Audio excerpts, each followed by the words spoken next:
All right. A lot of the times I have to sort of look through the video and try to figure out what the headline is, and sometimes it's like, column bolted to Gigabay. Woo, yay. Today we're good because we've got Booster 19 on Pad 2 for the very first time. We've got the rollout in here and the lift over to the pad. You know the drill. It's time for another Starbase summary. I have not really been able to watch the entire video here. That's the rule. I'm watching it for the first time and sort of commenting on what I'm seeing, and you can correct me down in the comments. Here we're climbing a ladder and painting a wall. I bet you they're using rollers. Like across the board, SpaceX and rollers, they really do get along. But that is the plan. If you want the full assessment of what's going on, you're going to want to look for that video tomorrow, the Starbase update, or Starship update, I guess we've renamed it to. So we got a little bit of action, painting, the ship QD moving around. Here's Pad 2's booster quick disconnects, to expand an acronym or initialism for you there. Which one was it? Let's move on. Getting purged out there. A lot of pad preps in preparation for. It makes sense. Rolling of Booster 19 out to the pad. This is not Pad 2. This is back over at Pad 1. You can see that big hydraulic pounder thing for the sheet piles there, continuing to do work. A lot of sheet piles have gone in, but the digging should commence. It hasn't already commenced, because look, these people are sort of down low. I think that's just the ground blocking them a little bit, but Pad 1 continues on. They need to get this pad built and operational. And I don't actually think it's in this video, because I saw it on Starbase Live. I actually have it up on the TV here, and there were some parts rolling out that might be for Pad 1. More on that in the next video, I think. Got a little nighttime view of the production site. Now, why would the NSF team be out at night? Well, here to catch these white tiles on the Nosecone. It says speculated to be ship 45. We've been talking about this for a while. Sometimes I saw some people sort of guess, like, oh, maybe they're just placeholders or something. They have serial numbers or something on them. See them written there. And then if you saw the other side, like scroll back a little bit, there's spacers in there. These white tiles look like they are supposed to be there, not just a coat of paint, but some sort of protection for the ship. Also some tape to hold them on while they cure or dry or whatever. Now, is this a thermal thing? There's also not a lot of micrometeorite protection on the exposed parts of the ships. Are they for something else? I do wonder, but it's not surprising to start to see them put those different tiles on different parts of the ship. Now, here over at Masseys, we've got some testing and a special treat. Huge shout out to the Rocket Ranch. Hey, if you are trying to get views of the launch when it happens, Flight 12, Rocket Ranch is a fantastic place to hang out. They have like a big viewing area. You can buy tickets. You can just go to the viewing area. Or you can go and stay with them. I think they have like some camping spots and stuff like that. But they also have a pontoon boat. And they took Caesar and company over there to get the shot of the ship with its scarf waving. It's not really a cape. It's way too small to be a cape. Also, I guess technically it's not on the ship itself when viewed from this angle, but we had a camera on that, and I kept looking up and seeing that on the screen. It's like, is that a scarf? Do they put like a scarf on the ship for testing? But these views here, you only really get from the riverside. This is on that Rocket Ranch pontoon boat over in the Rio Grande, and I know that that is one of the things they offer. Sometimes they use that to transport folks back and forth. I think they do some tours and stuff like that when the excitement starts to ramp up around launches. So if you want to get a scene like this, you do got to time it so that there's something over there at Masseys, but this float by of Masseys, courtesy of Rocket Ranch over there. Big thanks to Anthony and the folks at Rocket Ranch for taking us out for a little boat trip.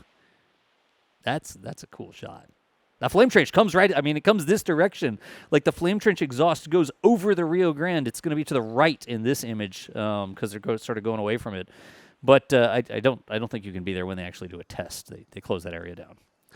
All right, so here is Ship 39 rolling back. There was a post over on social, SpaceX saying that cryo operations were complete. There were some cryo operations that we have seen a lot in the past, I guess is the right way to say that we didn't see on this. Some of the thrust ram testing. So what's going to happen here? Are they going to completely skip that testing? There's been some signs saying that that might be the way to accelerate the process. Is it time to do that yet? I don't know. I guess we'll see. Like, are they happy with the way that this ship is performing? Have they really proven that this design is ready to go? I guess we will see exactly what shakes out. Are we going to get some engines on here? Or remember we saw that other stand that looks like it has mount points for the vacuum Raptor, maybe some thrust ram testing there. But exactly what's going to go on, we're going to continue watching what happens with the ships.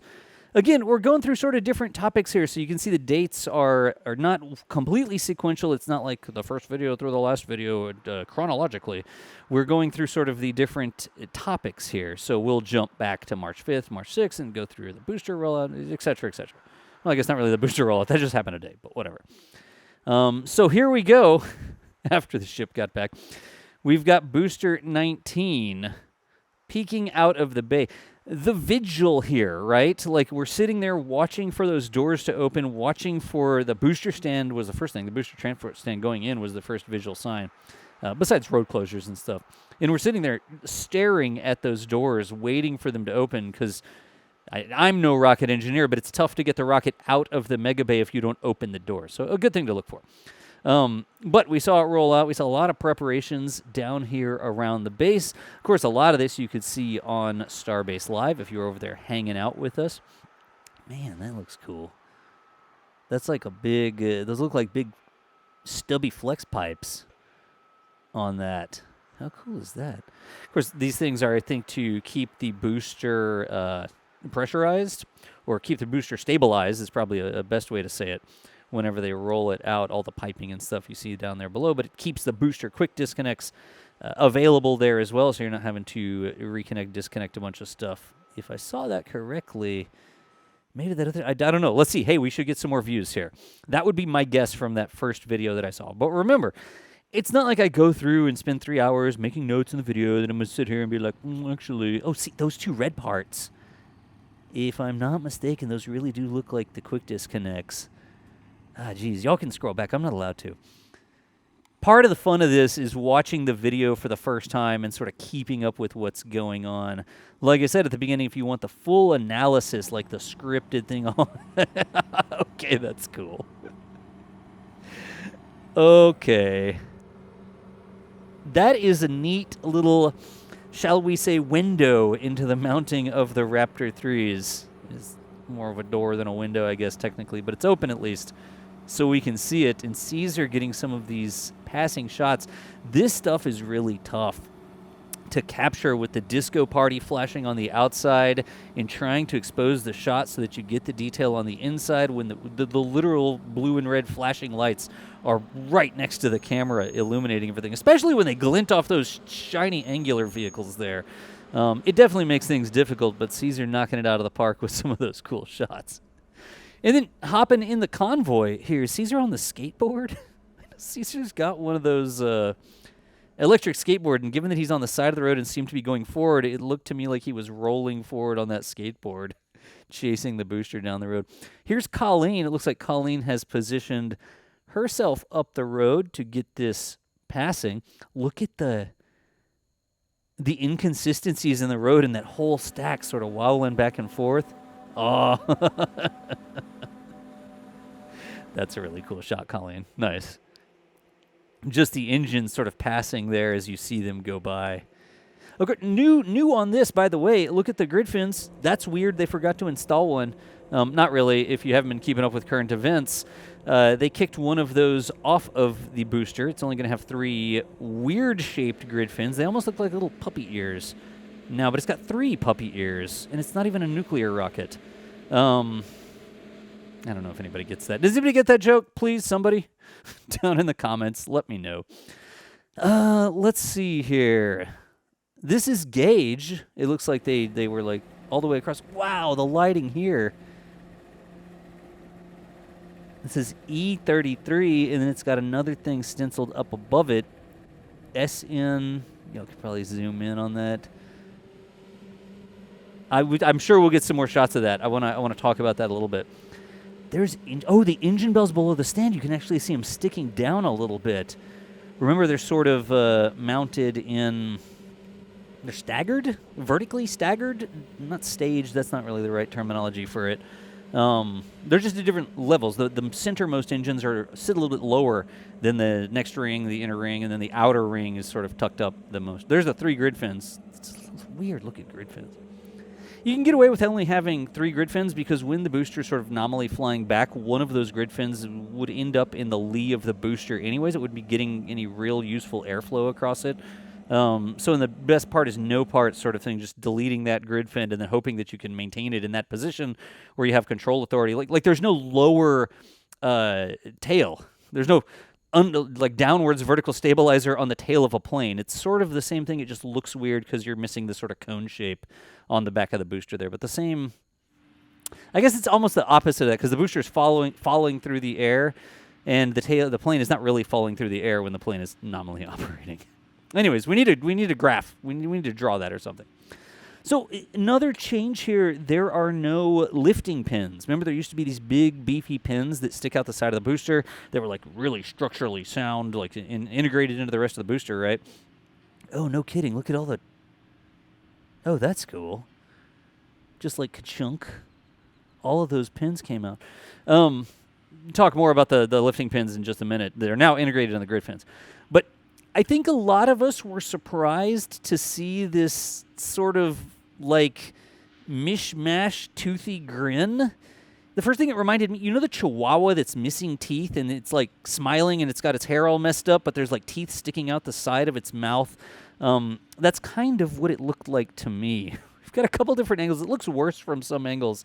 Gage here has sort of lined up some of the engines, so it looks a little bit more dense. But if you get from that outer side, yeah, there you go. It's just wacky looking. I think I saw a meme over on social somewhere where it's like, SpaceX is trying to figure out where to put the engines, and they're just like blindfolded throwing darts at the bottom of the booster, figuring out which ones they'll put in. I'm sure that it wasn't that.